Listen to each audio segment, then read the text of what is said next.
ఏమి చేసనో మొన్నటి జరిగిన శాసనసభ ఎన్నికల్లో లక్ష్మణ్ కుమార్ గెలిచినా కలెక్టర్ కాళ్ళు పట్టుకొని ఎట్లా లక్ష్మణ్ కుమార్ ఓడిపోయిందని ఆయన గెలిచిండని ప్రకటించుకున్నా ఈ ఎన్నికల్లో మీరు బండకేసి కొట్టి ఇవాళ లక్ష్మణ్ కుమార్ని గెలిపించారు.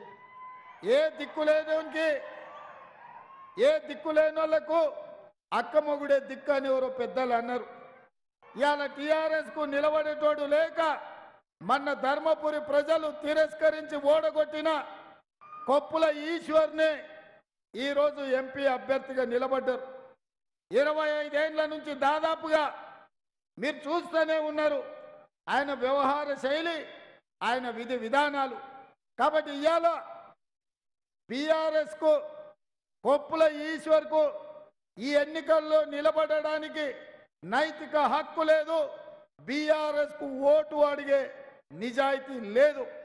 ఎందుకంటే 10 ఏళ్ళు అధికారంలో ఉండి ప్రజల్ని మోసం చేసి కాళేశ్వరం బ్యాక్ వాటర్లో మీ భూములు మునుగుతున్నా, మీ పంట నష్టపోతున్నా, కనీసం కాళేశ్వరం బ్యాక్ వాటర్స్లో మునిగిపోతున్న రైతుల సమస్యల్ని పట్టించుకోవాలన్న ఆలోచన కూడా చెయ్యలేదు.